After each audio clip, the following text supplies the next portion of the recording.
Welcome, Dion. Kia ora, bro. How are you? Amazing to have you here. Thank you very much for having me here. I was just thinking it's your third podcast appearance, but the first is the solo guest. So, Yeah. Grateful to be here. Grateful for the first two times as well as, I guess, a warm-up. Was quite a different one being on a podcast in a sauna for me. yeah, that's for sure. Yeah. I'd done a couple before, but yeah, never in a sauna and not with 9 other men. Yeah. Yeah, it's such a different dynamic. And I think we were saying this on Monday night. We're just saying what a different dynamic it is having a conversation with a group of people versus one-to-one. Yeah. And so I'm really excited about today, and we're just going to talk about a whole bunch of stuff. Yeah, man. Like I said, it's exciting. And I do like... that was the first group podcast I'd been on, and then also with Forbes and Dan. Even then, I think for me, I try to be very polite and give people that airtime just even in conversation. So to have an opportunity to share with your listeners and be a part of this is amazing. So thank you very much for having me. Yeah. Cool. So I'm a huge advocate now. Not that I wasn't before, but now having experienced a couple of sessions with you, I really struggle to explain how the process works, and all I can vouch for is the outcome. Yeah. But and that's normal. Yeah.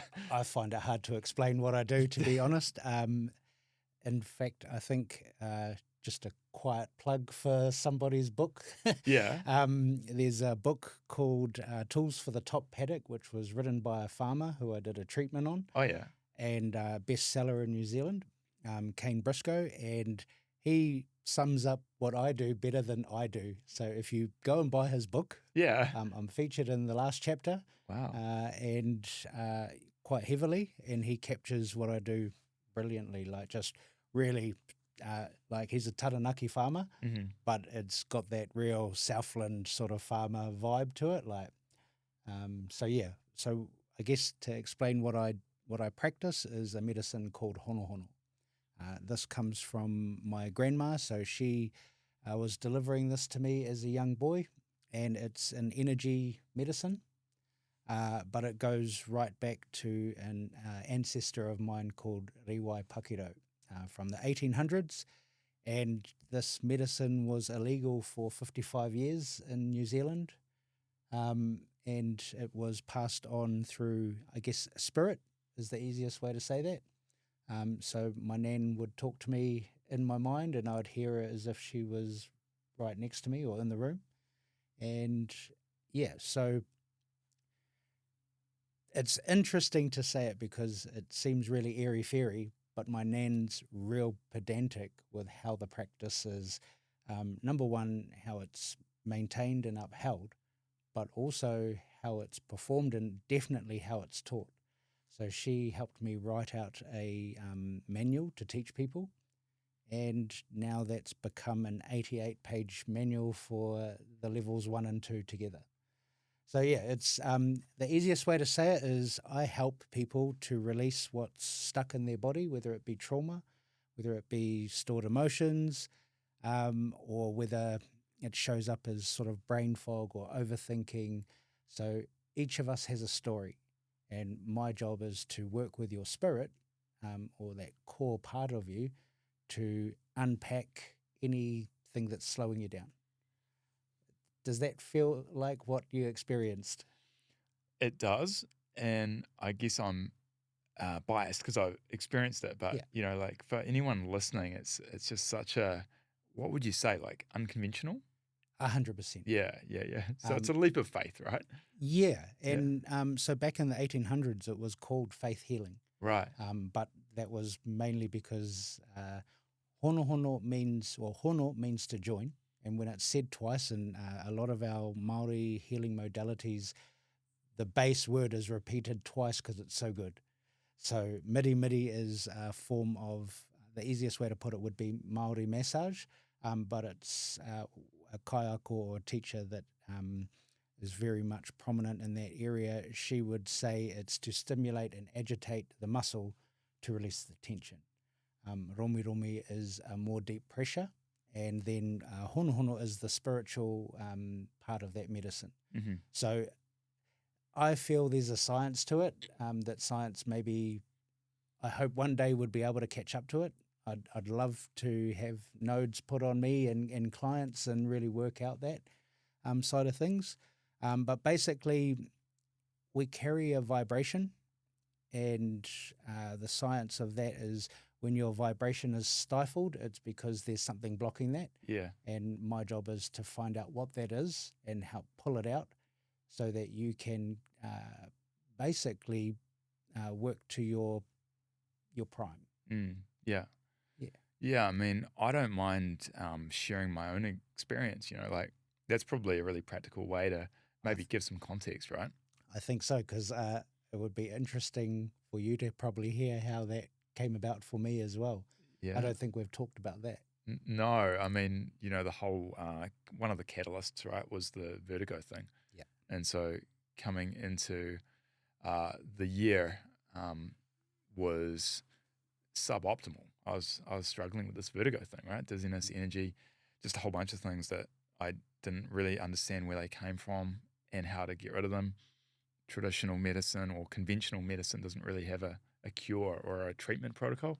Yeah. And so, when we bumped into each other mid to late January, and it's like, hey, we, got to get you on the table. That's what you said, right? Dude, can I tell you why? Yeah, tell the story. So, Dan Hood from IHF Gym, he's the reason why I'm in Christchurch right now, and Manawa Retreat is the other reason.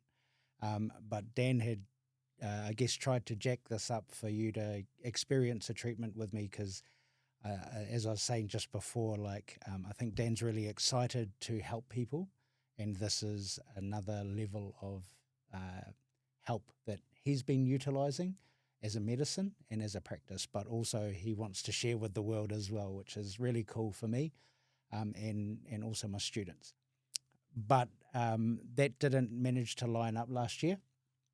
And I spent Christmas working at Manawa and then went and spent some time with family, New Year's, and then I flew down to a cave that I lived in 2012 for 2 months to just reflect on my journey. You popped into my mind while I was in the cave. There was 3 people from this area, and I guess from IHF. So Dan kept popping into my mind, Forbes kept popping into my mind, and you kept popping into my mind. And I was like, oh, that's really funny because, been on your podcast, but we're not necessarily close. When I got back to Christchurch from Rakiura, Stewart Island, from the cave, I asked Dan, had he seen you? And he was like, oh, no, not really. Why is that? And I was like, I don't know why. Something's telling me I've got to go and talk with him. And Dan's like, okay, weird. Go on, do your thing. Dan's sort of used to me and my weird knowings of things. And then literally the morning that I caught up with you, I was like, I'm probably going to see him today. And I went deaf in my right ear. And so that's with my medicine or honohono, every part of the body tells a different story about what we're holding on to. So I was like, oh, that's weird. My ears got no issues. So anyway, went to the gym, drove to the gym, did a workout, had left, and then went in. I think I was doing some computer work at Elements. I was just about to go and have a sauna and a plunge, and that's when I saw you.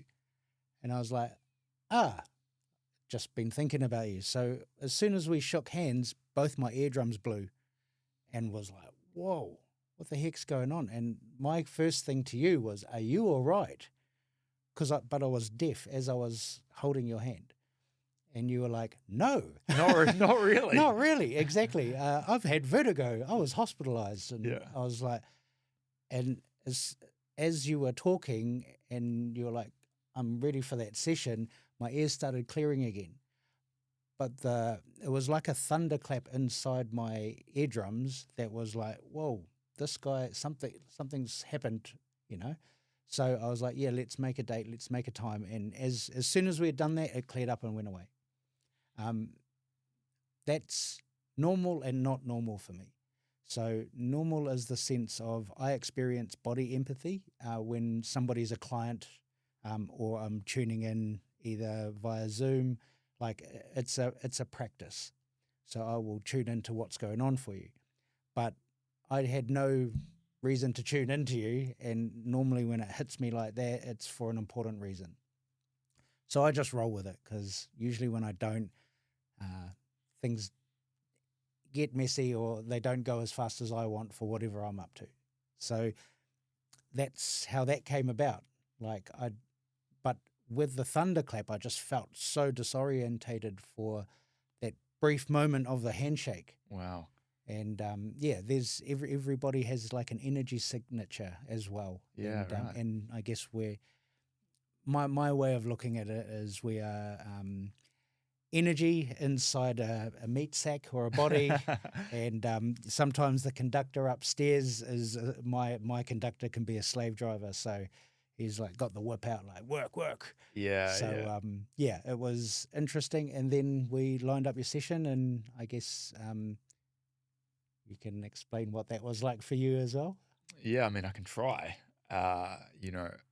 The first part is, I guess, you're sort of getting a read on where I'm at and going through a little bit of the reason for being there, right? So like the instance for me was the vertigo, and just talking in general terms about, where I'm at and like where that energy is at currently. And how did that sit with you? Pretty confronting. I mean, a lot of the things that you described and talked about were things that, were definitely on my mind and in my maybe subconscious, but perhaps I hadn't been able to either bring to the surface or do anything with. Yeah, wow. So for me, it's always different depending who's on the table or who comes into the clinic or who's on the Zoom call. Most men will be there and the body language starts going and I don't like that. Yeah. So it is confronting. And this medicine is confronting. It's not a fluffy, and I say it medicine because that's what it is for me and obviously for my clients as well. And so I think you managed quite well through the discomfort of that, because you had a good poker face. Like there was definitely parts where I felt you were really open to hearing, like, okay, something's adding up here. And then how did it go from there for you? Yeah. And so the next part is on the massage table, right? Yeah. And so there's a combination of I guess like pressure. So I guess you'd call it parts of massage, right? Somewhat body work or body work is a good one. Yeah. So for you, first I started off with just energy before we got to that. And I guess you would have felt the REM in your eyes going. True. Heat from my hands without touching you. And then the pressure work was mainly when we got to your thighs, because that's an emotional storage point. And I'm not sure if you were consciously aware of it, but your tummy was rumbling quite a bit. And so that's the breakdown of your emotions. So by the time I got to your thighs, I was like, this part's going to suck a little bit. And just, basically used my elbow to push down into that storage point of emotions, and then it releases through your tummy. But the cool part about the medicine that I practice is I'll feel what it is, and then I get to relay it back to you. When your brain can work out what that is, then you release it even faster, and then those some of those confronting moments get less confronting because you've let go of whether it was fear, anger, hurt, or shame, or guilt, or trauma, because it's all energy that's accumulated in those areas, and then your tummy rumbles even more. And that's the goal for me, is that that you release your emotional stuff instead of me having to smash at it with a pickaxe, so to speak. Yeah. Yeah. And so how was that part for you? Because it's always different for me compared to somebody receiving the medicine. So Yeah, so one of the suggestions was to record the session, which was really interesting to be able to have that on hand to listen back to. yeah, And so I've listened back to it a few times now, and also with Emily, which is the other suggestion that you made. And so it's like this way to instantly go back to that session and to relive it, which is quite interesting. I guess just to speak to the energy component of this, like I've always believed in energy, you know, time and energy, they're different commodities. Often they're misunderstood, I think, but the energy thing is visceral, right? Like you can feel it. You can feel things like the heat, the temperature, the vibration. And so great word choice here, by the way. yeah, You've like sat that? with this a little bit, eh? Well, a little bit. Trying to work it out. I'm still trying to work it out. Yeah. But I think bringing conversation around this is part of it. Yeah. Well, now you're starting to describe what I do better than I can. So awesome. Keep going. Yeah. Let's hear it. And I might just jump around a little bit because that's sort of who I am. But, you know, one of the exercises that you left with me was to go and jump in the ocean, do the 5 a.m. beach swim. Or maybe I made that bit up. I don't know. You chose the 5 a.m. Right. Good man. Brave man. Yeah. And so I've been doing that for the last few weeks, which has been a amazing activity and a ritual to get into. Yeah. From the last 4 weeks, 1 week I didn't end up jumping in. I just put my feet in. Big regrets, Dion. I think I rung you that morning. Yeah. And you were like, not so great. Yeah. And I was like, how are the beach swims going? Yeah. And you're like, ah. So yeah. So what an experience being able to do this beach swim last week or 2 days ago, for example. You know, it's pitch black, right? I'm walking out there. I'm like, what am I doing here? Like, this is crazy. I don't know what's in there, but the feeling afterward, so invigorating and just 100%. incredible. 100%. Amazing. So do you mind if I explain why that was your homework? Sure. Okay. Yeah, by all means. So when I say my nan is pedantic, these are things she has taught me since a young kid. And then realizing later there's a science to this. So with the ocean, so a couple of things. Within Māoritanga, or our way of looking at life, or the way of looking at our healing or our bodies along those lines, we're made up of water. Science has already got a proven number or percentage on that. Depending on the science will depend whether it's 70 to 90% water. And then for us, inside of these waters is our emotions. And so we have our spirit is called wairua. So that broken down into 2 words means water and 2 waters. So the number 2 and water, meaning we have an internal water and then we have an external water. Now, the reason why the beach swims came out, well, a couple of reasons.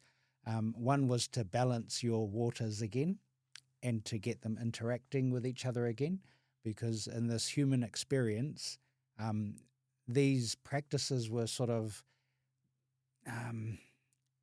not pushed out of us, but, you know, that's not going to pay the bills. You know, that's not going to help me achieve such and such and such that we're taught in school, in university, in day-to-day work life. But what's actually going on is when your internal waters are murky or muddy, it means you're not operating the best you could be. Most people don't realize that we have external waters, or our auric field. And so for some of your listeners, they're going to be like, oh, what the heck is this guy talking about? Like, you lost me. David, don't want to listen anymore. You better change it up from here. But later on, perhaps if you remind me, I can take everyone through a little practice for them, because the proof's got to be in the pudding. Yeah. But basically, when your 2 waters start operating together, your spirit and your mind and your body start operating together, then your energy levels, and this will be something that people can come back to listen and go, oh, actually, your energy levels raise, your vibration raises, you're in a better mood, So the science of this, right? When you go to the ocean, the air, the salt, and the water, it releases negative ions. Negative ions eat negative energy. So when you just go to the beach, and even if you park your car and that sea breeze hits you, it already starts eating the crap around your auric field. So you automatically start to feel a bit better. When you get in the ocean, it starts eating at your skin deep. So for those who suffer from eczema or stuff like that, when you get in the ocean, it'll sting for a bit, but you'll be less itchy afterwards, because anything that's a rash on your skin is an irritation. So that ocean is starting to fix the waters inside and externally. And then the job for you, your homework was, David, you need to scream and let go of some F-bombs in the ocean. This is because being a very polite guy, being a South Island man, being from the coast, you're not taught to express your emotions. So you needed to go scream some of those out. And so imagine when you scream into the ocean, it's like an invisible hand reaching in and grabbing up any of your emotional junk and ripping it out. The ocean and nature is our biggest healer, one of our biggest healers, and especially when they work together. So for Māori, I guess this practice is to help balance your spirit, your emotional system, and also your mind, because it's clearing out your mind, especially if it's cold. When it's cold, you're not worried about yesterday. You're not worried about tomorrow. You're concentrating on how cold this is. Yeah. And at the same time, I think the word you used was invigorating. All the practices that I get people to go through, that's the outcome. And my job is sort of half directed by my nan and I guess my ancestors, but half I seek them out now. I want to feel that all the time. In another lifetime, 20 odd years ago, I was seeking it in not the best ways.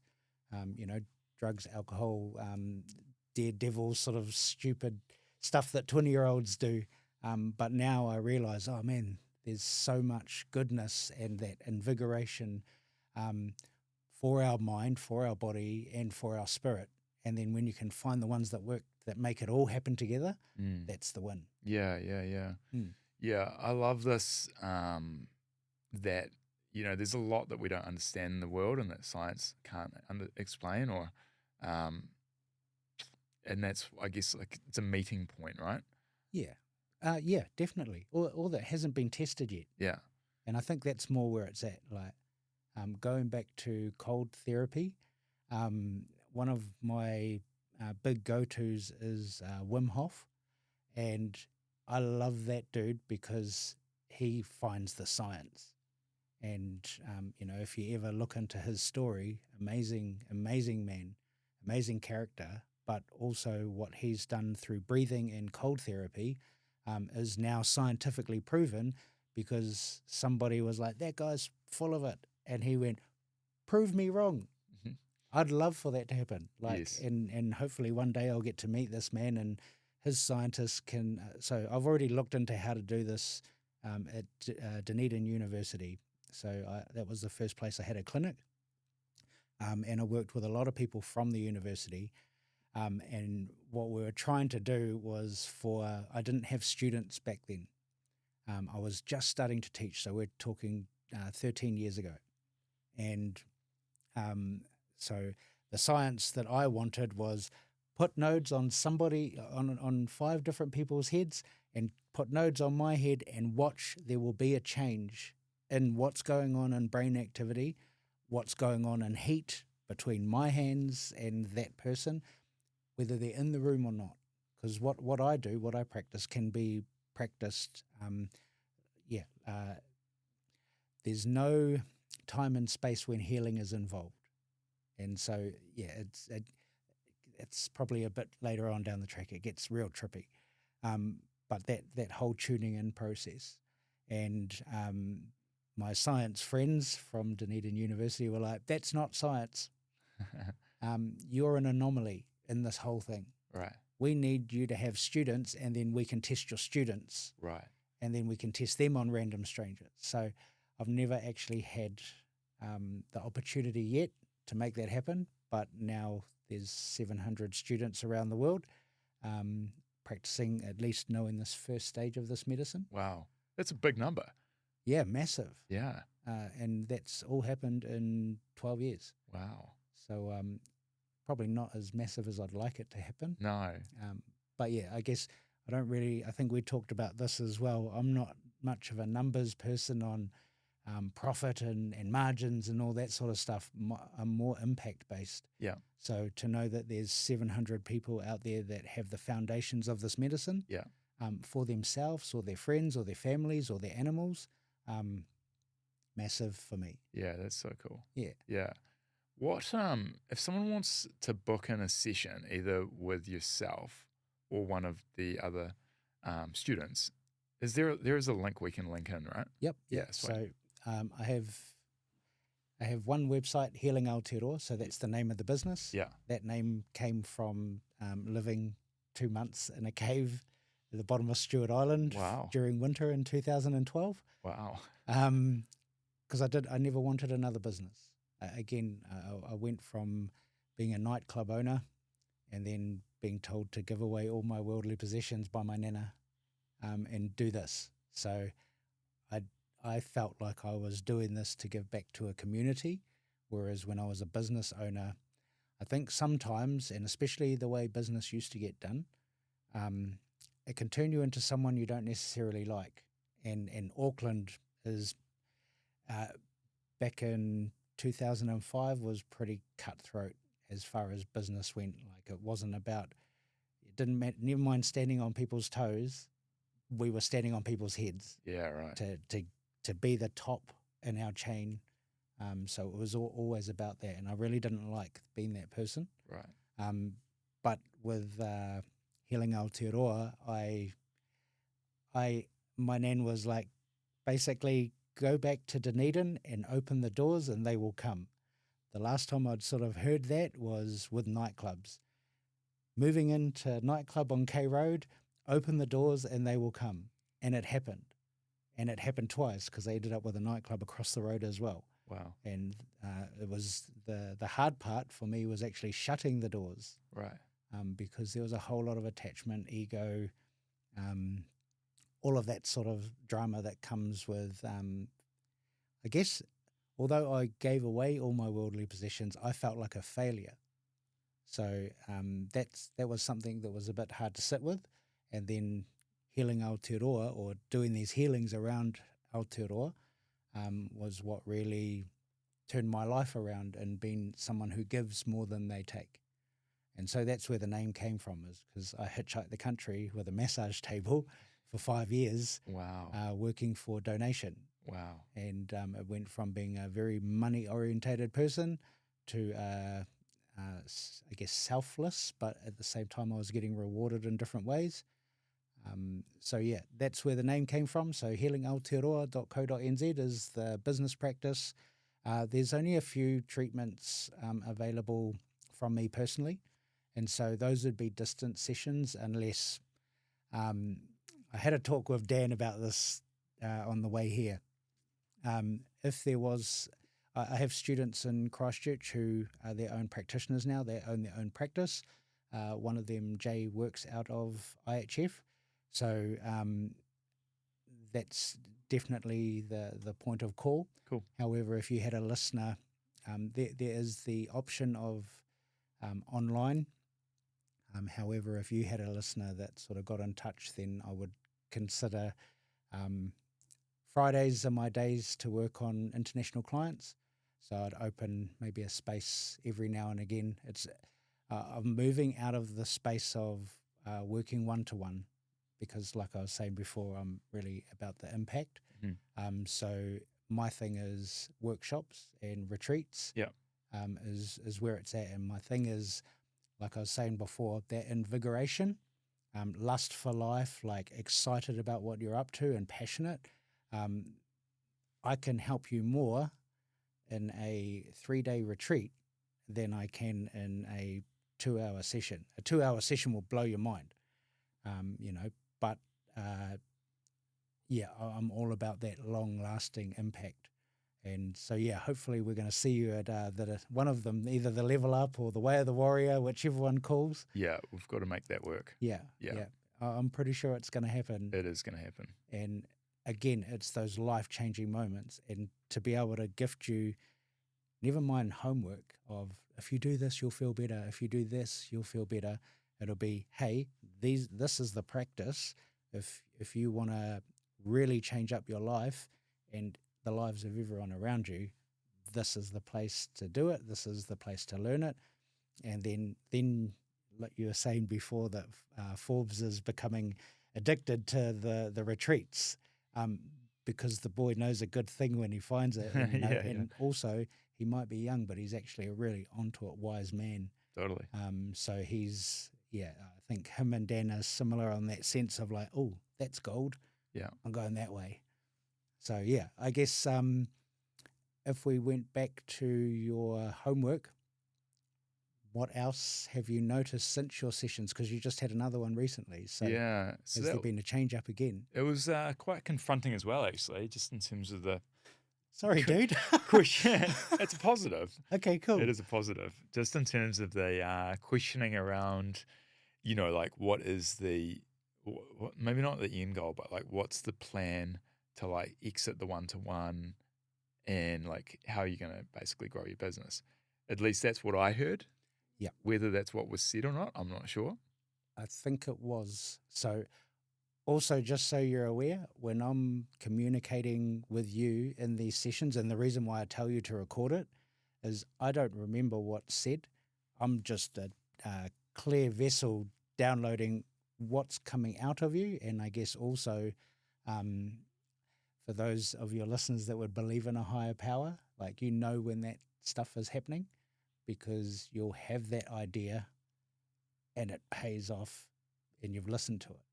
So it's like that inner knowing. My job is to listen to your spirit, your energy, more than like, it's funny sometimes on the table or in a consultation. I had one today. Talk. And I'm like, hey, I'm just going to interrupt for a moment. Oh, sorry, I'm talking a lot. Yeah, that's okay, because your brain is nervous and is processing out. I'm just letting you know I'm listening to your spirit, because your spirit's telling me a whole different story to what your mouth's telling me right now. Interesting. Because some people will talk out of nerves. Other people won't talk because of nerves, but energy doesn't lie. And so my thing is to really focus in on what your energy is saying. And then even with that, there's the energy of a person, then there's the energy of a business, and then there's the energy of a building. So I've done a lot of, I guess you could call them treatments on houses and businesses in Christchurch since the earthquakes. There's a resonance from what the building was before. There's a resonance to who worked in the building before. So when I was based in Queenstown, I would get hired a lot by businesses after a disgruntled staff member would leave, or those sorts of things. So that's my job, is to really key into the things that aren't said. So I wasn't like I don't know enough about your business or your businesses to sort of dictate proper financial advice. Here's your strategy. Yeah. But sometimes, and with a lot of businesses, especially in Queenstown, because it was very business orientated while I was living there, was those messages would come out, because your spirit knows your destiny or your destination more than your brain does, and more than I do. I'm just the mouthpiece, So, and I guess from my side of things, it's super exciting to have clients come back later, or especially my overseas clients, to be like, dude, that was out of it. Like I've completely changed the shape and grown my business in these different ways. And I'm like, cool. that was actually more you Yeah. than me. Yeah. You know, because again, I don't understand a lot of people's different businesses or the ins and outs or the workings or what's going on, but I can feel it. And then I just explain to you what that's about. So, but then, like I was saying, as far as impact goes, when you jump on a workshop, I can teach you how to do that for yourself. Right. And that's the game changer. Right. And so be more in tune with that energy and 100%. that spirit. Yeah. And your spirit. And then you start tuning into who's around you. And then you start tuning into like the energy of your own business. And I think that's where I've got to say Dan's super onto it. And a different kind, we've spoken about this as well. Dan's a different kind of businessman. So old business and the business that I went to uni for was very, like I said, it sort of taught you get to the top, any means necessary. There wasn't really morals or ethics in business when I was at school or when I was at uni. However, Dan's got this really awesome vibe of just really wanting the best for anybody, whether it's staff, whether it's the person down the road, whether it's another businessman. There's no really real attachment into the outcome, and he just wants you to win. Yeah. Because he wants everyone to win. Yeah. Yeah. Which is quite different to a lot of business people I've worked on in the past. And I also sort of told you I have had a few people in Auckland that knew me from the nightclub days and then knew me as a healer in that transitional phase. And they tried me out. And then I was like, oh, you know, if you feel this has helped you, pass me on to your friends or your network. And a couple of them in high-profile businesses that are still operating today were like, heck no, I'm not giving your number out to anyone. You're my secret ingredient to success. Right. Yeah. You know, I don't want to pass this off. My competition might end up with this. Right. And I think that's the difference with Dan and also a few different businesses in Queenstown was if you win and I win, then we're all winning. Totally. And that changes the scope. Yeah. It is a more modern take, isn't it? A more modern approach to business. I also think it's 100% possible and necessary because, like, from a martial arts perspective, iron sharpens iron, if that makes sense. So, again, with the workshops and the way that I run them, it's all about you becoming a stronger iron to make me a stronger iron. Yeah. And again, this is why Dan was sort of insistent on you getting a session last year, and why a lot of, I guess, people from IHF are starting to try this because ultimately everybody in that gym, and it's just like the winning formula, when you're in a space that you're going to sharpen your iron and you feel good, you feel like you're in luxury, that changes your whole vibration again. 100%. I've not walked into a gym like that. And then also Dan and I went and I guess the easiest way to say it is went and blessed the building. And it was cleaner than your average person's 3-bedroom home energetically. Right. As far as the signature goes. And I was in shock. Dan wasn't. And he's like, oh man, you know, thought we were going to see some like weird ghosty sort of stuff that you see on TV. And I was like, you normally would, like, but like right down to the air content in the gym. There's so many plants there that it's got a cleaner air than outside in Hagley Park with all the traffic. Yeah, right. So these are, I guess, those sort of, these are those sort of things that Dan sort of thinks about. And then also from an energy side of things, it makes sense. You know, the plant wall for me, that just reminds me of traveling through Singapore. Yeah. But that they add and incorporate nature. And I guess this is where Dan and what he's up to is cutting edge, because the wellness industry is, you know, if you check out the wellness as an industry throughout the world, it's pumping.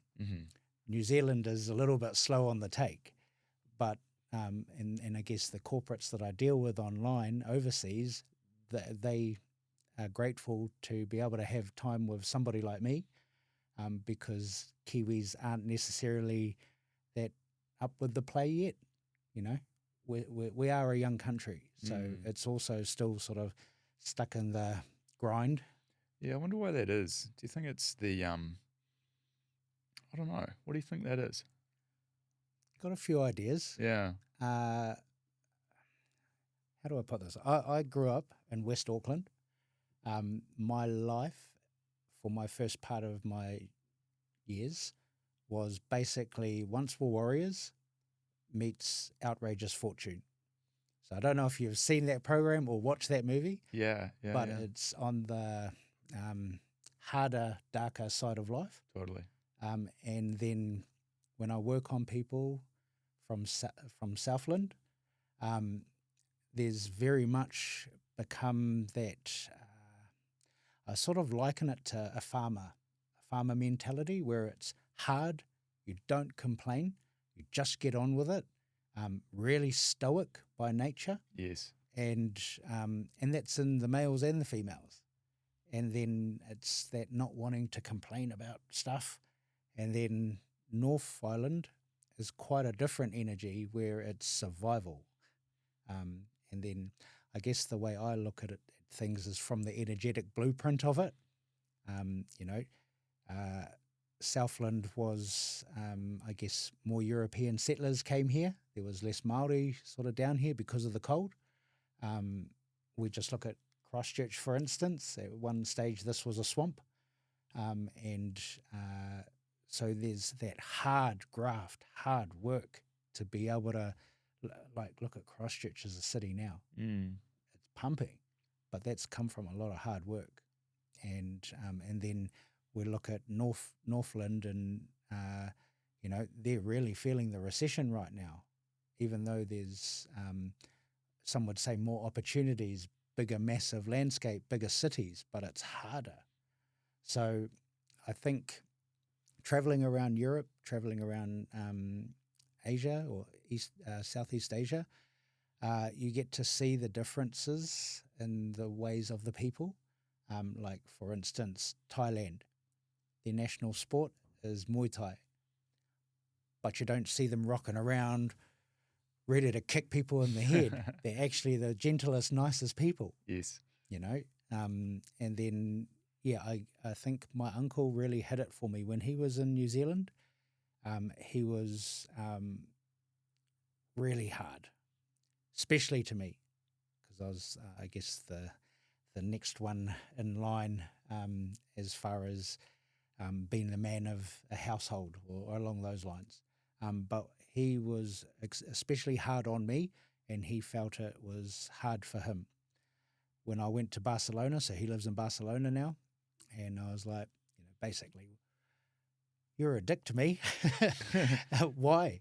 And he's like, he took me, he couldn't really explain it because, again, as Kiwis, and especially males, we're not taught to speak up about our emotions or our experiences. We just sort of grunt through it, and get on with it and stoic. Yeah.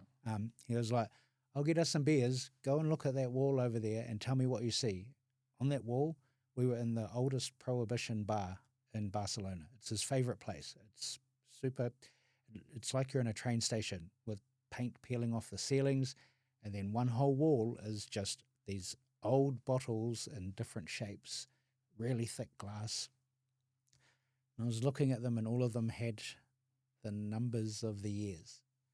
And he's like, what did you notice? And I was like, oh, they're all around, from 1100 to 1300. That was the age when the bottle was made. And he was like, yeah, do you see how young New Zealand is now? And I took me a little bit, and I clicked, and he was like, New Zealand's a young country, and that's why I had to leave, because it was making me, I guess, hardened.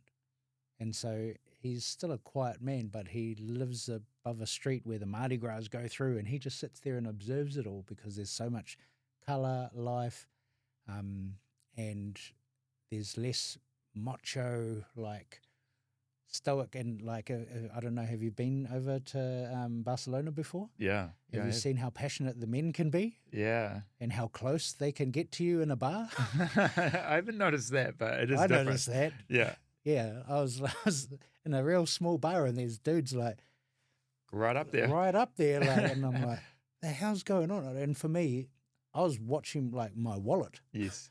and my uncle's just laughing at me, and he's like, bro, they don't have a spatial awareness, like, Yes. you know, and you're just another dude at the bar. It's not a gay thing. It's not a this It's thing. just the way it is. It's just the way it is, you Yeah. know. And that's when I started realizing, and even in Greece as well, that's when I started realizing that passionate men, and I guess Italy as well, you'll see them big, larger than life characters. Expressive, and it's okay.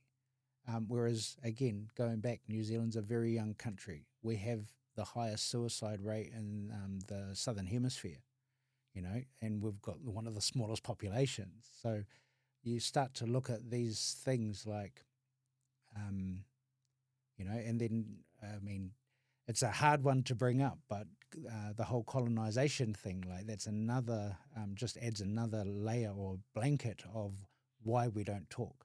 True. Because it doesn't matter which side of colonization you sit on, it sucked, and we don't really want to talk about it. Yeah. Because it's only 100, or not even 100 years old. My medicine that I practice was illegal till 1962. So that's why it doesn't exist even for other Māori. So, and that was a fight for me to be recognised, because I practice Honohono. What's that? Never heard of it. And then when they'd experience it, hey, that's what our old people did. How do you know that? Because my nan taught me. What did you say it was called again? And that's, you know, so this has been since 2008 of, you know, pretty much cruising around doing this practice. Why was it illegal? Was it out of fear or? Yeah. So again, like the colonization sort of debate, there's different sides to that argument. From one side, it's a way to colonize a place, take their food, take their medicine, and establish your rules, and here's a Bible. That's one layer. Then there was also Māori who opted for this to be legislation by saying that, well, they were introduced to the book as well, the good book, and so they're like, oh, hang on, I think we're not doing things the right way according to this book. Then there was penicillin. So 1907 is when the Tohunga Suppression Act started, and I think penicillin came in shortly after. Right. So again, I guess the way a lot of my other ancestors will look at it was European disease needs European medicine, and then there was also cowboys who would say that they practiced medicine and probably weren't safe, and like in recorded history that's been noted, there was definitely people who got arrested, and I think 18 months jail was the term of imprisonment per person they worked on, and I can't remember the amount of a fine, but it would probably be quite a lot for back in those days when money was first introduced. Mm-hmm. So yeah, it was illegal till 1962, and you know, that was a really, I guess, interesting time in the South Pacific. So it was called the Tohunga Suppression Act. So a tohunga is, I guess, a spiritual, like in a European sense, it means expert. But there's many different types of tohunga. There's your tohunga who would be like a priest. There's your tohunga who would bless properties. There's your tohunga who is a medicine person. Your tohunga whakairo, which is somebody who's a carver. But it's an expert in that field. And then some of the tohunga, they would be like magicians. Like, magician's not the right word. but they could change the weather. They could foresee the future. Right. So I guess from a Christian base, that's some pretty scary stuff. So that was all a part of why it became, well, not just that my medicine, Māori medicine, but also that was around the time the language was getting beaten out of Māori people. So I guess, these are the darker sides of history that we, again, don't like to talk about because it's hard, Yeah. And also, most Māori have European blood as well, which is hard because you've been angry at one side of yourself and angry at the other. Working with Southland farmers was really interesting, in Gore especially, because there was a lot of men that were coming to see me who were like, that old age that had been gifted confiscated land. And so they are aware of this inside of their family lineage, but they don't necessarily want to admit it, and they definitely don't want to give it back. Right. So, and all of this is, I can only think of a swear word, so I'm not going to say it. All of this is just a massive mess that we're left in our modern day times trying to work out. So yeah, I believe that this form of healing, I take nothing away from Western medicine. It's just another form of healing. Like, I don't think we have obsidian as a rock here, but I don't think we made scalpels and we were really good at surgery, for instance, But when it comes to energy practices, when it comes to working with plants, our people were amazing with that. And then there's also the healing and the music and that sort of stuff. So, yeah. I was just thinking about the effect that it's had on me, just with this vertigo. Yeah. And I wouldn't say it's 100% gone, but it's radically decreased after that first session. Quite instantly after the first one. Yeah. Yeah. Because I felt it leave.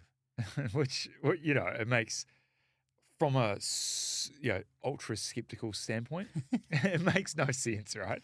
Yeah. If you were to be of that mindset. But, I mean, hey, just be open, right? Yeah. Be open-minded. It's easier said than done. Yeah. Because we're conditioned in a certain way. And when I say because I felt it leave, so this is part of the work that I do is when I feel like when my ears sort of blew when I shook your hand, I knew how much pain you were going through. I could feel it.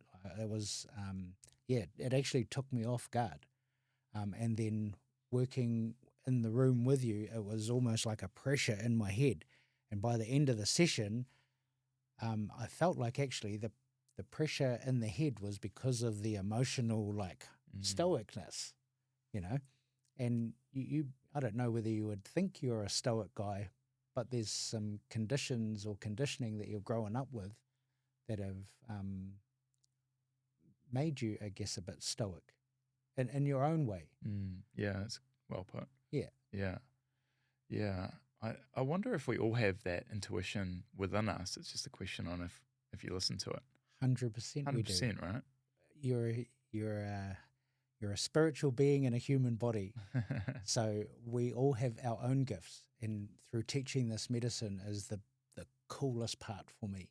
So I could guarantee you, David, that if I had you in one of my healing workshops, you would not only realize after 2 retreats that you can not only do what I do, you have your own way of doing it and interpreting it, and you would probably find that you would become a spiritual business healing coach because this is where your interests lie. So you will have natural abilities. So, for instance, what I find with most business people, especially those who overthink, is they, before the overthinking, but they're still really amazing business people, is the intuition is dialed into logic. So you're intuitive when it comes to stock trade, knowing if you can trust somebody within a handshake or a contract, knowing property investors, knowing that land's going to sell. It's an intuition, and when you follow it, you're very rarely wrong. Yeah, so true. Yeah, so if you relate that back to just a few things in your own life, and anybody else out here listening or watching, you start to realize, and then how do you pinpoint it, and then how do you replicate it? And that's where the workshops or the retreats, especially like the Level Up retreat, that like I sat down with Dan. So Dan went through these, I guess, retreats before they were in a retreat space. And blessings to his mum and his family, because their whole family are opening up the doors for people's healings in all different sides of wellness. And again, that's what I was talking about, like some people just being intuitively ahead of the wave or the curve. So Dan's mum, Grace, had the property of Manawa 25 years ago, not realising that it was a healing space or going to become one, but knowing it was a healing space and that the land held healing there. So massive props to that woman. And dude, you've been out there. Yeah. You can feel it as soon as you drive in. Yeah, it's very calming. Yeah. And then her other kids, like, so in Queenstown, one of my started off as clients, then student, was Dan's sister. So Camille and her partner Heath, and they're gearing up to bring IOR retreat into the world. Cool. So then you've got like the sister relationship, and then the other two sisters who own the Veil in town. Like, beauty therapy is for women is still a massive form of wellness. So when you look at their family, without I don't even know if they're consciously aware that they were all going to do that as kids, or that Grace, their mum, that she was bringing them up to be that. But there's an intuition with each of them that knows not only are they here to bring healing, they are astute business people, but their intuition with business and with people is used with the highest intention for the greater good of everyone. So I guess that's why I'm here working with them, because I guess they're just ahead of the curve. And so, so with, I guess, that intuitive sort of side of things, any of your people that are wanting to sharpen up on that in their own field, then Manawa would be a place to come and get that knowledge and soak it up. And then it's really easy to implement the stuff, because like the way my nan sort of explains it with the workshops that she helped me write out is it's all common sense. Like, surprisingly silly enough, it's common sense. I'm sure, like, I would like somebody who's in stock to help me to use my intuition to make some coin, because that would be amazing. I know that there's a pattern. Yes. And then crypto is another one. I've got students who use their intuition in the crypto market, and they're doing super well. Right. To the point where they're like, when's your next workshop and can I pay in crypto? I'm like, show me how to have a wallet. Yeah. You know, so I guess this is like one thing Dan said to me when I got here. And so bear in mind, I gave Dan his first session 3 years ago. Right. And his sister, who I was working with 8 years ago, was like, you need to meet my brother. She had met old business Dion's mind. Like, there's still a part of me that's really enthusiastic about business, although it's for different reasons than most business people. But when I met Dan, I was like, oh, okay, this is really interesting. And I'll let him talk about that, because I think his treatment for me was super trippy, because I guess another spirit who's a very close friend of mine who passed away as a teenager came into Dan's treatment and was like, this guy's like us. You can be best mates with him. And I was like, what? the heck? Yeah. Wow. And from Dan, it would have been a completely another realm of like what was going on for him at the time. And I think IHF was sort of brand new or like close to brand new at that stage. And then Dan became the biggest utilizer of Honohono. Like regular clients who come to see me or any of my students, it's about twice a month. And I guess we've been so used to being the ambulance at the bottom of the cliff where people only come when they're like in dire straits or got vertigo or tried all the other Western medicines or tried anything else and they're just desperate. Whereas Dan took it to a whole nother level, similar to the business people in Auckland and Queenstown who want to stay above the game.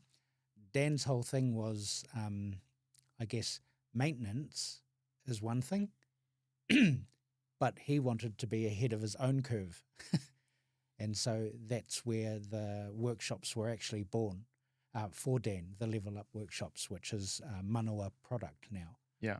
So that's the one I highly recommend for yourself or anybody who's, again, that little bit skeptical, but something's niggling. Yes. You want to up your game in business, in your relationships with your business partners or with your lover or your partner, your wife, your kids. This is the place to have that awakening of what you actually can do and what you're actually capable of, and then it just increases from there. And I think that's the thing is like if you have a chat with Forbes, you'll realize that he's realized that he just has to keep building upon his knowledge base now because he can't unknow it and it's working for him, you know. And I think that's where Dan and why we specifically wrote the Level Up workshop for people like Dan to sharpen their skill sets in other ways. And really, like, the whole point is to play on your strengths. But what you think are your strengths in business might not necessarily, you might have other strengths in that you haven't even registered yet. That's a good point. And again, my whole thing as a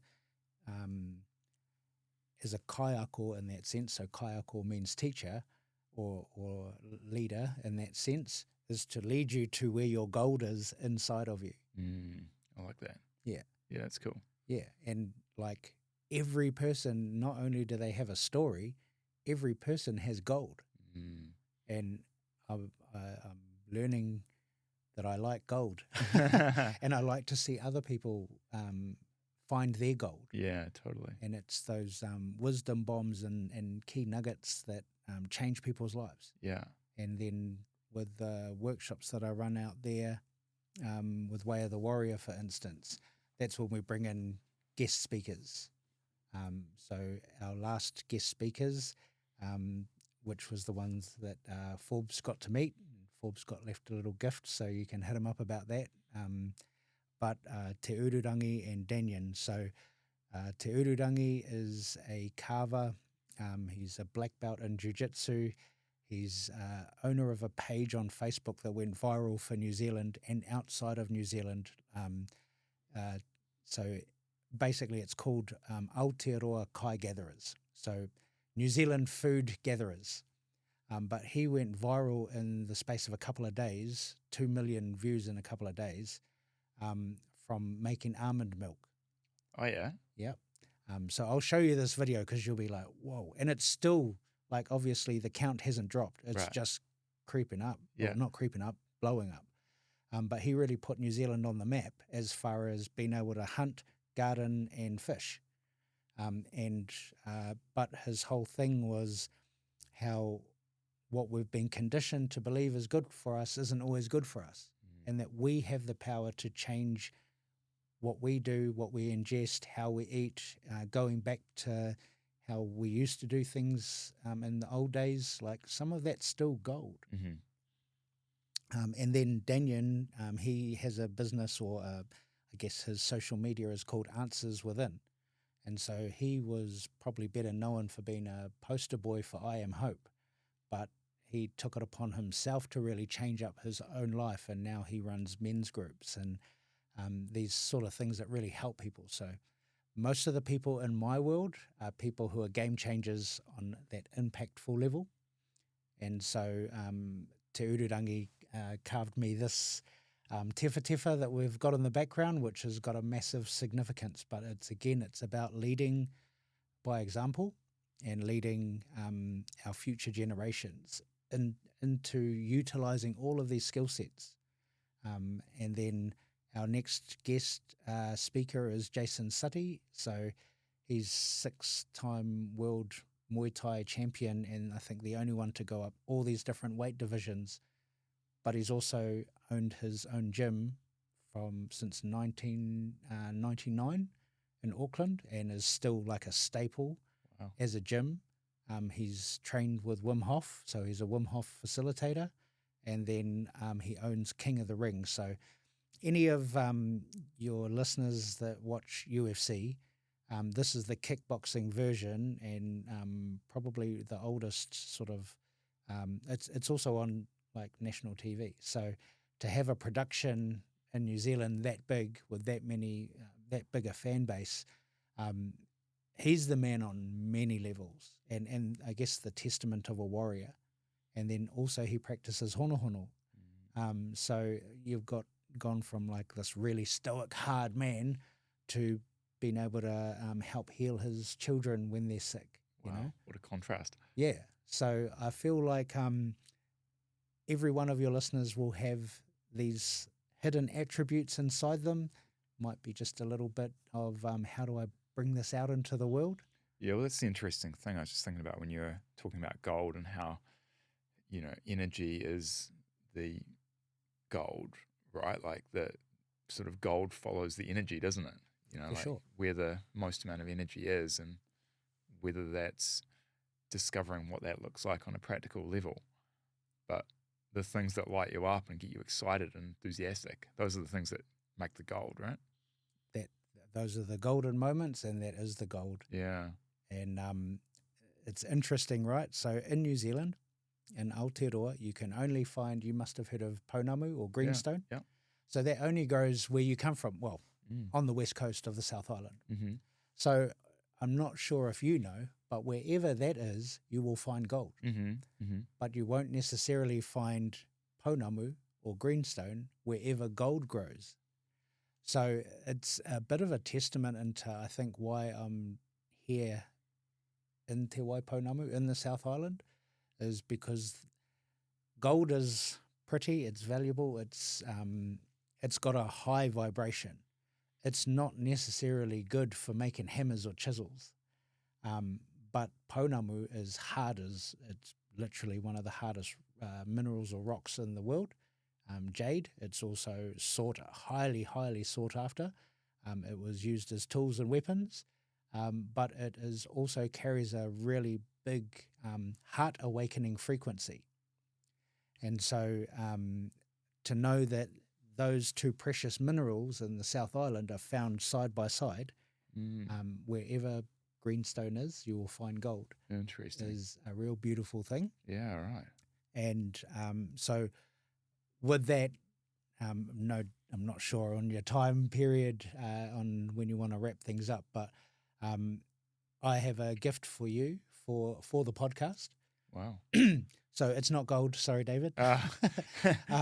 But hopefully your podcast is gold for a lot of people. I've listened to a few of them now. So this is a piece of pounamu. Wow. So this is, I don't know whether this is something that can sit there or gift to you. I would like to give this to you after we've finished with the microphones and stuff, and hand it over and give you a hongi. Wow. But this is to help people with, just in case you get nervous guests on, maybe they can hold it. But it's we spoke about this on your first session. Part of the vertigo was around, it was like your brain had reached its peak. And part of what I do, and I guess where I'm at, so I don't know if you're aware, but Manawa, the name of the retreat space that Dan owns in that business, is Manawa is the vibration that your heart emits when it's in its passion. and that when you're, so if we break down that word, mana, so you've heard of this term before, yeah? Mm-hmm. Mana, like that, that man's got mana. Yeah. Yeah. You know, Yeah. it's a strength, it's a vibration. Yes. And so then when you add the wa means time. So it's time to bring that out to the rest of the world. But then also when we break that down even further, the ma is the divine light in space and time that you gift to the world. So and again that variation was broken down by Te Ururangi, who gifted me this tefa tefa. So all of the stuff you'll start to see is wrapping up in a nice little package or a nice little present for not only yourself, but all those who listen, and all those who are ready to just level up, step into a different space, and I guess carry that heart resonance into what they do. Because if you look at it like this, your brain can be like, oh, yeah, that's the direction I need to go. But you might headbutt through a few walls to get there. Mm. But when your heart's invested in something and then you have a genuine passion and love for something, it just breaks open those barriers, and you can get to that goal easier. Yes. And this is, when we go back to that, that's a part of manifestation. Yeah. And I think part of the vertigo for you as well, which we started to click on in your second session, was that you're trying to you're manifesting a big goal. So that's not just the podcast, but what the podcast, where that came from. So this is something that I believe you got to download, and then your head's like, okay, we're doing it. And then it's maybe, how long have you been doing the podcast, and this has been a goal for you? 2.5 years now. 2.5 years. So now it's time to invest your heart into this. Yeah. Right? Yeah. And so this was the vertigo of like, oh. Something's not. You gave the example or the analogy of too many tabs being open, too many browser tabs being open. Yeah. It's a thing, man. That stuck out to me. Yeah, it's definitely a thing. And I have this often, and I just have to reset, put the computer away, and hit nature. Mm. So that was actually why I went back to the cave at New Year's. And then when I sat in the cave, I was like, why did I do this last time? And how did I last 2 months? Because I'm 4 days in, and I'm like, I should have gone to Tahiti. I'm not enjoying the cave anymore. Nah, I don't need to. Right. But it was good for the reminder. Yeah. But it was the same price to go to Tahiti at that time. And I had a student, like, again, my brain went to, I'll go to Tahiti because it's a work thing, instead of enjoy myself on a beach with the coconut and, just enjoying a beach and not having to do anything. But my brain wants to make it a work thing so it's viable. Right.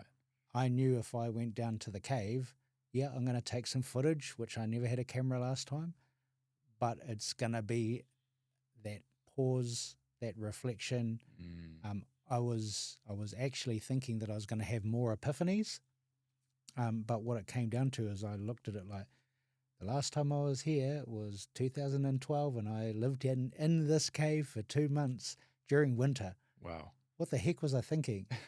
But it changed up my life. And what I realized is, since then, I got out of that cave. I'd cut up my driver's license, passport, just gone completely off grid. And after the nightclubs. Yeah. And was sort of not about the system or anything.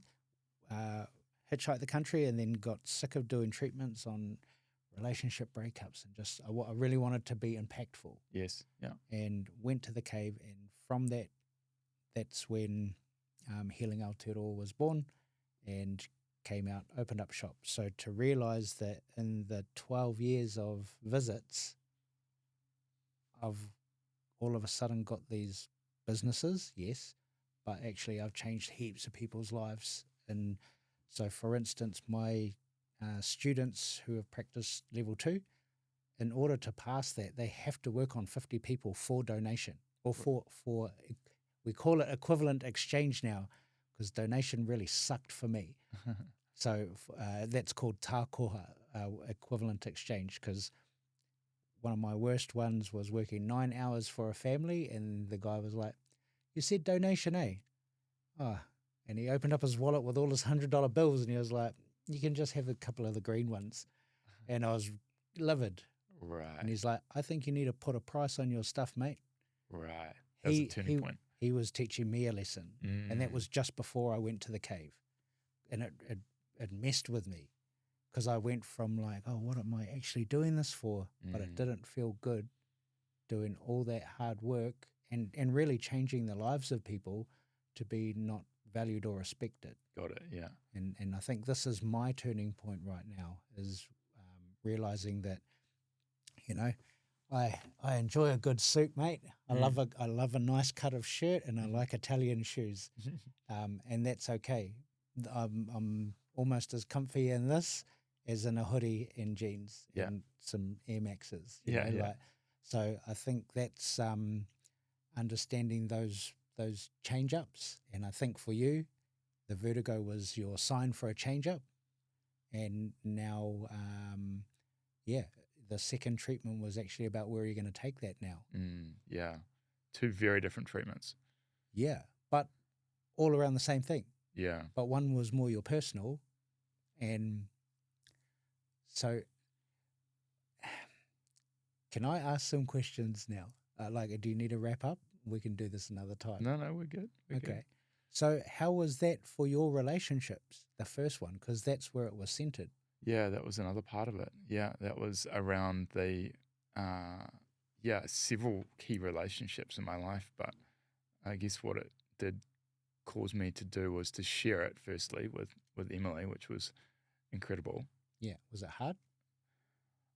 I don't think it was hard to begin with, because I didn't really think too much about it. Yeah. But then when she was listening back to it, I was like,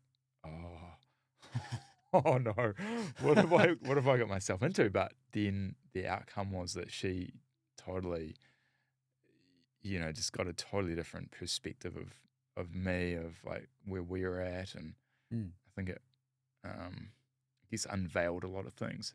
Yeah. And so is the connection stronger? Yeah, definitely. Yeah, definitely.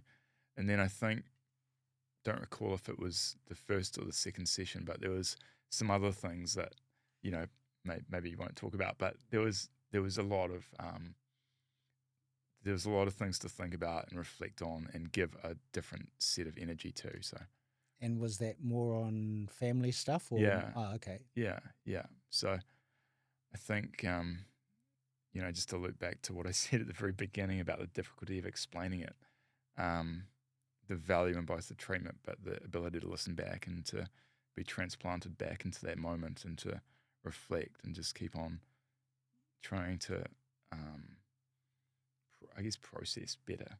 Yeah. Yeah. It's a massive process, dude. Like, and for me, like, nobody escapes it. I don't. Like, it is confronting. And for me, it's more like a brick to the face, because I can't lie to myself. So, and I know at this point in time, there's a part of me that is, how do I put this? Avoiding getting a treatment from Jay. Right. Because I know there's some stuff that I've got to deal with, and I don't know exactly, I can't put my finger on what it is, but I also know that out of all of my students, because I can go to any one of them, I feel like it's got something to do with business, and I feel like it's going to need to be done by her, but I'm like, oh, I'll just do it next week. Okay. But what I know now that I've said it on a podcast, that I have to go get a session from Jay. It sounds that way. Oh, it does. Yeah. But I'm all about facing up to that stuff as well. Yeah. Because I know it's going to better me. And also, I think a cool thing is to get a session at IHF. Yeah. I, especially in the weekends or in the evenings, is a nice one for me to like get my work stuff done and then opt for that. So I guess as much as I'm like, oh, so when are you jumping on a level up, David? I'm also realizing, when am I getting on the table for my session? I like that accidental accountability. Yeah, it's never an accident though. Ah, There's always a reason. yeah. Can you book Jay through the app? Do you know? I'm not too sure, Don't know. but I'm pretty sure if you, so she has her own business called Ocean's Melody, Right. Yeah. aligned. So you can either book her there or go see one of the people on the desk at Yeah. IHF, Yeah, and that's cool. they'll load you up. Yeah. But yeah, no, she's everyone who practices this medicine has their gifts, and Jay's very precise with certain things. And so, for instance, there, and then the other students that are all around the world now, I go to different people for different reasons.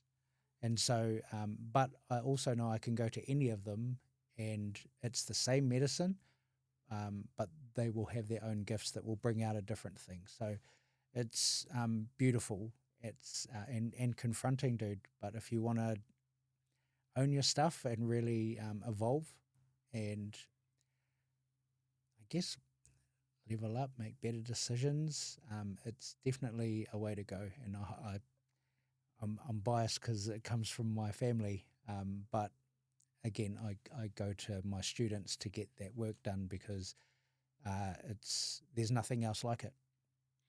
Yeah. Yeah. I'm still just reflecting on Monday night, and even as we talk, just thinking about what that means going forward, and that hard kind of, like, I guess that's the theme of today is almost the intuition and trusting that, leaning into that. So I guess these are the things that there's lots of tools, man. There's so many tools, and like I think the thing again that I like about my nan's medicine is her whole thing is there are many ways up the mountain. Honohono is just a very direct pathway, and from what I'm realizing, it's just straight up the guts. That's the way to get there. Mm-hmm. But there are windy roads that go up the same mountain, and it just depends. Do you want to how you want to tackle that mountain? Sure. So if you looked at this goal right here, because it's not just a podcast now, it's a goal, and it's I think the potential stuff that was going on, and maybe with the vertigo as well, was that it doesn't mean it defines you. So how are you going to get up that mountain? And then the other thing I've realized with mountains, like owning nightclubs was my dream from a 16-year-old kid. And then I got them at 26 and was like, this is shit. This is so shit. Wrong mountain. Wrong mountain, but also like I was looking at it from a 16-year-old, fresh eyes, first taste of alcohol and parties. I want this. I want to be the guy who owns this. Yeah. And then getting there and going, whoa, the workload is insane. And there's all these factors that come with it that I never expected. I did listen to one of your podcasts where I think you talked to somebody who did have 10 mil. Yes. And he was like, it's not all it's cracked up to be. Yeah. Yeah. How was that? How was it to hear that? Well, it's super interesting, right? Like it's really easy to speculate and to guess and to speak out of turn. Yeah. But to hear it from someone that has it, and I wouldn't say he was negative around it. I wouldn't say that he was complaining or that he said it was not a good aspiration. But I guess what I took away from it was that it doesn't make the anxiety go away. It doesn't make the fear, the stress. It doesn't solve all your problems. Yeah. Yeah. It's almost more. It's almost like higher level of pressure to keep it. 100%. Or to make sure that it's being cared for and that it's being respected. And so 100%. yeah, it was pretty interesting. And I think the big takeaway was not to it wasn't even about the money. It was just about the wisdom and perspective from someone that is speaking from having done what you're trying to do. Yeah. That was the big takeaway there. Yeah, massive. Yeah. And Did it? So it wouldn't have been what you expected then. Not really, no. No, I mean, I went in with a pretty neutral mind, an open mind, but yeah, it wasn't what I expected. So just want to go back to the energy thing you were talking about. There's a funny saying that the grass grows greener where you water it. So True. it's not always on the other side of the fence. No, that's true. But that goes back to what we were talking about before with energy. Wherever you put your energy, things will grow there. Yes. And I think that's the thing with this day and age. Like, it's so fast paced. There's so much expectations that we have on ourselves and that our workplaces have on us, business owners especially, because there's like the growth and then there's the looking after what you've got. That a lot of people, especially business people, that's the most common thing, is they come to me to get their brain defragged. And the way I sort of explain it there is your computer is full capacity. I'm going to tune in and I'm going to empty your recycle bin, okay? And I'm going to feel what you're throwing out and I'm going to relay it to you so you can go, I don't need to worry about that shit anymore. So, like, from a business side of things, that does help. And then again, with the retreats, this is more so you can do it for yourself. So I guess that's part of it, is when we're so in our brain, and especially with logic or especially with business, finance, and trying to meet those demands, we can get top heavy. But mostly, if you understand that our brain has two different hemispheres or two different sides, one is logic and one's creativity. If we're not balanced, we're like that bodybuilder with massive arms and little legs. Do you get what I mean? Yeah. Like, so we're top heavy, or for those who are logically based, our heads tilted to one side as we view life. So I guess the biggest part of what I do is helping you to look at things from a balanced perspective, but mainly internally. Because when you can fix in here, and not that we're broken, but when you can just, I think that's the thing, refinement. And a big part of what, I guess the whole point of why Dan probably brought me down here, because he's all about specialists for the different areas, and he's all about refinement. So, that's pretty obvious to see the difference between almost any other gym in the country compared to IHF. He's taken quality hospitality, quality gym, and then quality service, and refined all of it, and still refining. So when you can do that internally for yourself, then that opts out into your businesses and then into your future projects. So I guess the thing is, what we were asking before, where are your refinement points as far as 10 million 10 years ago, and then is that the only thing that defines you, or are we refining you in all aspects and that just comes super quick? Because there's nothing to say that can't come just super quick. Totally. Yeah, I agree. Yeah, I think with the energy side of things, I feel like when there's a really level amount of energy being like thrown wide, right? Like if you've got energy being distributed over the day or the week, but it's only going, it's going to a gazillion different things versus one, I think that's where problems occur. Yep. Yeah. Also, if you're narrow-minded and you're only focusing on one, it's that tunnel vision, it can do the same, man. Sure. I've watched people face plummet by just being so determined and not taking any advice from elsewhere, and they've been at the top of their game. Like, yeah, dude, Queenstown was crazy. Working, like I said, worked with a lot of businesses. I was there for 7 years. So any of your listeners that have got people in Queenstown, you can, like, I've got a good name in that town. But you would also know that that place got hit super hard by COVID and nobody saw it coming. And that, no, I'm doing it this way, I'm only focusing on this, just went bam, straight into a hole, you know, because of things completely outside of anybody's control. So I think, yeah, there's no right or wrong answers, but there's, again, going back to refining self, when you can know yourself, then you are adaptable to any circumstances. And when you keep refining and doing, like, for instance, how I was saying, Dan consistently gets treatments because he's refining on the go and learning and processing really fast as he does that. So I think part of that sort of mentality is he's able to sort of cast an eye in the future, be very aware of his past, and also be really present because he's doing that inner work. And this is, I guess, that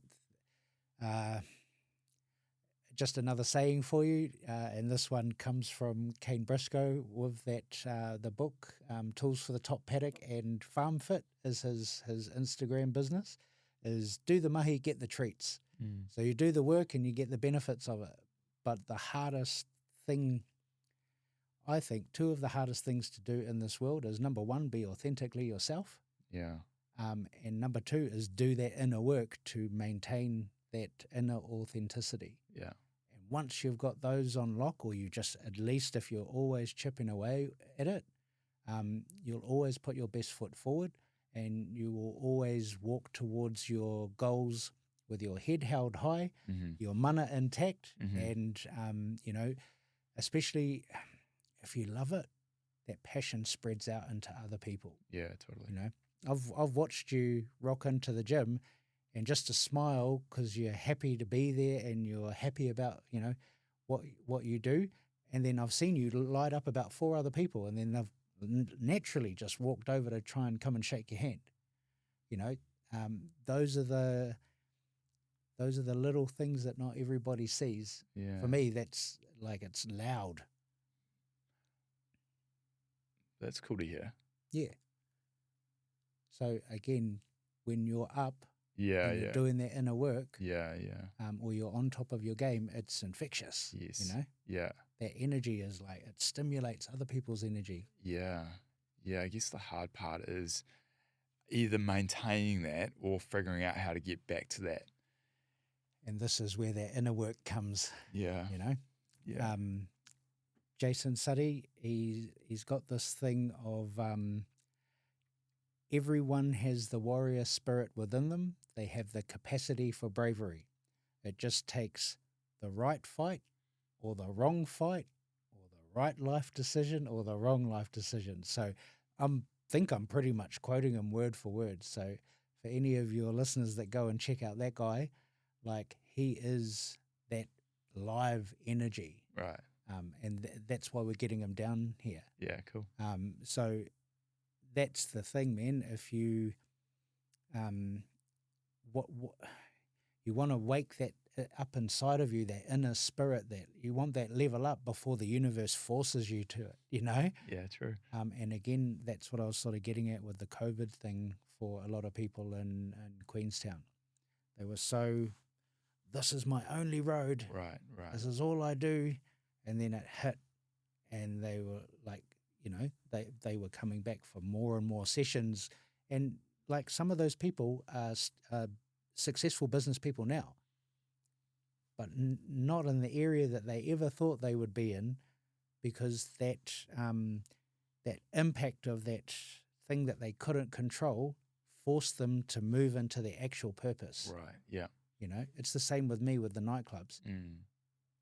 I thought I was living my dream, and then, you know, a few things happened and my nan started visiting me and I couldn't block her out. And she was so loud that I was like, I've got to listen, or, you know, this is going to haunt me. And it was getting that way. But also my heart wasn't in the nightclub industry anymore. Yeah. Yeah. I thought I was helping people by, forget your troubles. Yes. But instead I was creating, like offering them, enabling them to have that alcohol.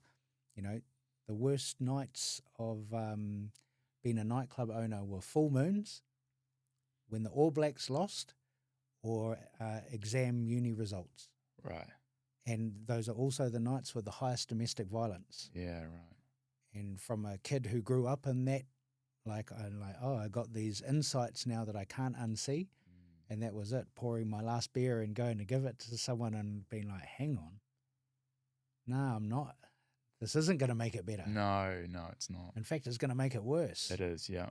And so I think that's a big part of the change for me. You know, now I just work with different spirits in a different way, and, you know, am involved in actual wellness, internal wellness. Yeah. And I still have that passion for business, the passion for being an entrepreneur. Yeah. I love people having those aha moments. Yeah. Where it just drops into place and it changes somebody's life. Yeah. And again, like watching, I feel very privileged to be able to be at IHF in the sense of watching the different business people, like, you know, how they operate, but watching,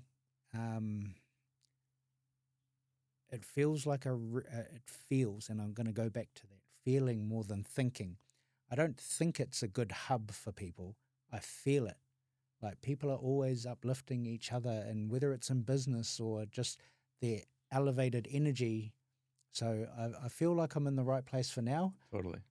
Europe's definitely calling, and I have a responsibility to my students in teaching, but I'm at Manawa for the next little while, so till July. Yeah.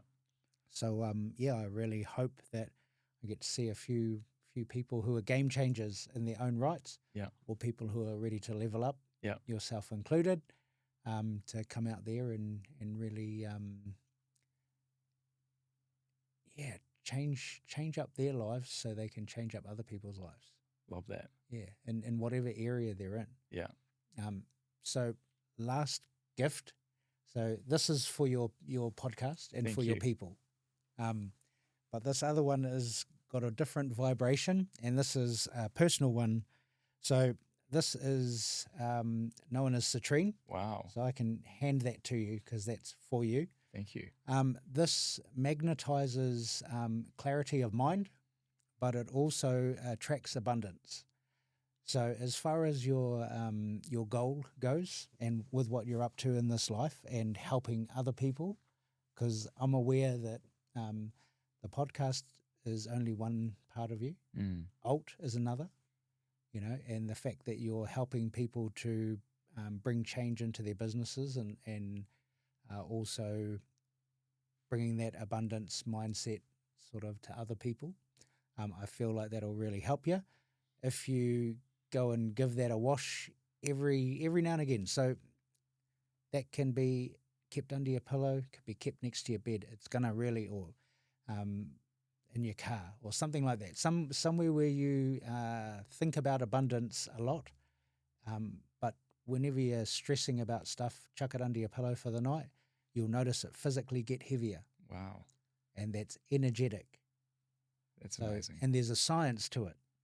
You know, your watch, your ring, your TV, your cell phone all have crystals in them.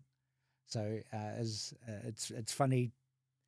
Podcasts, as far as they go, Joe Rogan takes the piss out of crystals. I really look forward to giving him a session one day to change his mindset on some of this stuff. Because like I said, sometimes the science just hasn't caught up. Yeah. Wow. Thank you so much, Dion. Yeah, no worries. I appreciate the gifts, your time. Yeah, you too, man. Your healing. It's been incredible. Yeah, if it's all good, I'd like to give you this rock, this pounamu, this bit of jade, but it would require a hungi. So okay. I don't know if you've ever had a hungi or if you've ever had a hungi on a podcast before, but that's how we roll. And then 2. And then this is for you, my bro. So thank you, Dion. Thank you very much. Awesome.